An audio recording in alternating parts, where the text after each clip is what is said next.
दोस्तों नमस्कार। दोस्तों आज का विषय इन्वेस्टिगेशन ऑफिसर द्वारा जो केस डायरी कोर्ट में सबमिट की गई है आरोप पत्र के रूप में, उस केस डायरी को हम किस तरह से पढ़ें, उसमें कमियां कैसे निकालें। क्योंकि हम एज ए डिफेंस लॉयर, आज का विषय डिफेंस लॉयर के लिए है, माने हम जब एक्यूज की वकालत कर रहे हों, किसी अभियुक्त की ओर से उपस्थित हुए हों, हमें धारा 207 सीआरपीसी के अनुपालन में आरोप पत्र की प्रतिलिपि प्राप्त कराई गई हो और भी सुसंगत दस्तावेज, पोस्टमार्टम रिपोर्ट, मेडिकल रिपोर्ट, नक्शा नजरी और जो भी सुसंगत दस्तावेज हैं उनकी कापियां प्राप्त हुई हों, तब हम उस केस डायरी में ऐसा क्या पढ़ें, ऐसे किस तरह से उसे डिवाइड करें, उसमें क्या देखें कि हम केस में जो भी लूज होल्स हैं उनको देख पाएं और हमें सफलता का द्वार दिखाई दे कि किस तरह से हम इस मुकदमे से बाहर निकलेंगे, अपने क्लाइंट को बाहर निकाल पाएंगे। दोस्तों, क्रिमिनल ट्रायल में फाइल पढ़ना एक कला है। पहले पूरी फाइल को ध्यान से पढ़ें और अगर हम लोग फाइल पढ़ना सीख गए तो सफलता हमारे सामने नजर आएगी। किसी भी फाइल में, क्रिमिनल मामले में, हम उसको 4-5 पार्ट में डिवाइड कर लें। सबसे पहले 161 के बयान। 161 सीआरपीसी के जो बयान हैं, हमने अक्सर देखा है लपेटवा टाइप बयान होते हैं, लपेटते हुए कॉपी पेस्ट स्टाइल में ज्यादातर बयान है। सीधे सीधे लिखा, सभी लोग एक जैसा बयान दे रहे हैं कि हमने देखा फला ने फला फला फला, 4-5 लोग हैं वो डंडा चला रहे थे, मार रहे थे और मार के उसको घायल कर दिया, इतने लोगों ने आए और कुल्हाड़ी से हमला कर दिया। स्पेसिफिक कोई फैक्ट नहीं दिया होता है। तो ऐसे बयान आपके लिए बहुत फायदेमंद हैं। आप जब क्रॉस एग्जामिनेशन करेंगे तो गवाहों को तोड़ेंगे, कंट्राडिक्शन कराएंगे, उनसे स्पेसिफिक बातें पूछेंगे कि क्या आपने आईओ को बताई थी। उनका आप जम के ढंग से अपने पक्ष में कंट्राडिक्शन निकालिए और क्रॉस एग्जामिनेशन करिए। दूसरी चीज, नक्शा नजरी।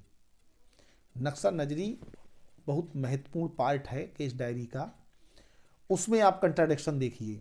उनके 161 के बयानों में जो जो फैक्ट्स हैं, जो जो बातें हैं, क्या वो सारी चीज़ें उस नक्शा नजरी में उद्धृत की गई हैं। उसमें विवेचक से भी आप भविष्य में पूछें कि क्या ये नक्शा नजरी आपने बनाया है या किसी म्यूनिसिपैलिटी से निकलवाया है, नगर निगम से निकलवाया है, कहाँ से आया नक्शा। और उस नक्शे में जो भी कमियां हों, उन कमियों को आप कंट्राडिक्ट करें, उनमें ऐसी बातें निकालें, ऐसे बयान पूछें, ऐसी बातें कहें कि क्या आपने ये भी विवेचक महोदय को बताया था। ये जो भी फैक्ट आपको निकालना हो, जो कमियां हैं, उन कमियों को आप पत्रावली पे लाइए। ये आपके क्लाइंट को बाहर का रास्ता दिखाएंगी, जल्दी से बाहर आ जाएगा। इसके बाद धारा 65B एविडेंस एक्ट के अंतर्गत जो भी इलेक्ट्रॉनिक रिकॉर्ड्स, इलेक्ट्रॉनिक एविडेंस दाखिल हुए हों केस डायरी में, और दाखिल होते हैं, पता चला कोई सीडीआर है, कोई और भी इस तरीके की बरामदगी की जाती है, कोई डॉक्यूमेंट इस तरीके का आता है जो इलेक्ट्रॉनिक कहीं भंडारित है, तो उसमें देखें कि क्या 65B के जो नियम हैं वो फॉलो किए गए हैं। अगर नहीं किए गए हैं तो उनका भी कंट्राडिक्शन कराइएगा पत्रावली में जब भी आप क्रॉस एग्जाम करेंगे। इसके अलावा 114 एविडेंस एक्ट के तहत भी आप कमियां देखिए कि क्या ऐसा कोई डॉक्यूमेंट जो रिकॉर्ड पर आना चाहिए था नहीं लाया गया, तो इसमें ये प्रिजम्पशन जाएगी कि जो व्यक्ति इसको नहीं लाया है, जिस व्यक्ति के को लाना चाहिए था वो नहीं लाया है और वो उसके फायदे में जाता, तो प्रोजम्पशन ये होगी कि उस व्यक्ति के, अगर वो व्यक्ति नहीं लाया है उस डॉक्यूमेंट को पत्रावली में जिसे लाना चाहिए था, तो वो डॉक्यूमेंट या वो एविडेंस उसी व्यक्ति के खिलाफ होगा जो नहीं लाया था। तो ऐसी जो कमियां जो इसमें होनी चाहिए, पत्रावली पे रिकॉर्ड में आनी चाहिए, वो नहीं लाई गई हैं, तो उनका प्रोजम्पशन 114 में एविडेंस एक्ट में कराइएगा। तो इसी तरीके से आप अपने केस को मजबूती देने के लिए, अपने क्लाइंट्स को बाहर निकालने के लिए आप प्रयासरत रहें। और इस तरीके का कोई और ऐसा मैटर है जो आपको लगता है कि इसको हम रिकॉर्ड पे ले आएं तो उससे हमारे क्लाइंट को फ़ायदा होगा, तो उस मैटर को आप रिकॉर्ड पर लाइए। रिकॉर्ड पर लाइए आप अपनी क्रॉस एग्जामिनेशन के द्वारा। अपने आप ऐसे सवाल पूछिएगा, इस तरीके की बातें पूछिएगा जैसे कोई गवाह आज कोई नई बात बता रहा है और वो उसने 161 के बयान में नहीं बताई थी, माने बढ़ा चढ़ा करके सोच समझ करके सजा ही कराना चाहता है।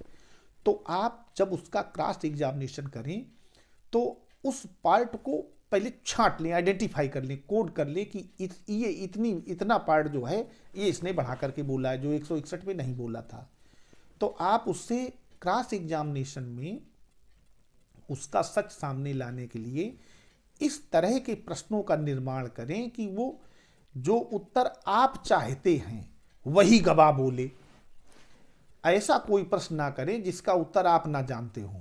मान लेते हैं कोई वर्ड, कोई फैक्ट वो बढ़ा के बोल रहा है, तो आप उससे पूछिए कि जो आपने 161 के बयान दिए थे उसमें कभी आपने दरोगा जी को ये बात बताई थी जो वो आज ये बढ़ा के बता रहा है? तो कहेगा हाँ। तो कंट्राडिक्शन हो रहा है ना। तो आप कहेंगे कि दिखाइए केस डायरी में कहाँ आपने बताया था, 161 के बयान उसको पढ़ के सुनाइए। तो वो कहेगा कि इसमें नहीं लिखा दरोगा जी ने।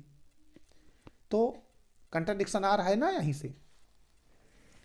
तो आप उसको सजेशन तुरंत दीजिएगा, लीगल सजेशन कि आप झूठ बोल रहे हैं, आपने कभी विवेचक को ये बात नहीं बताई थी। आ गया। और उसको सजेशन दीजिए कि ये बात झूठी है, इसको आप बढ़ा चढ़ा करके अब कोर्ट के सामने बता रहे हैं और ये झूठी थी इसीलिए आपने विवेचक को नहीं बताई थी। तो आपका सजेशन भी आ गया और उसमें उसका उत्तर भी आ गया और आपके क्लाइंट के लिए फायदेमंद कंट्राडिक्शन आ गया। तो इस तरह से आप अपना अच्छा सा एक क्रॉस एग्जामिनेशन तैयार कर सकते हैं और पूरी फाइल को जितनी बार हो सके मन से पढ़िएगा। दोस्तों, क्रिमिनल ट्रायल में मुख्य चीज़ है फाइल पढ़ना। जितनी अच्छी फाइल पढ़ना हम लोग जान गए, उतनी ही जल्दी, उतनी ही ढंग से अपने आप क्लाइंट को बचा के निकाल ले जाएंगे। दोस्तों, आज इतना ही। नमस्कार।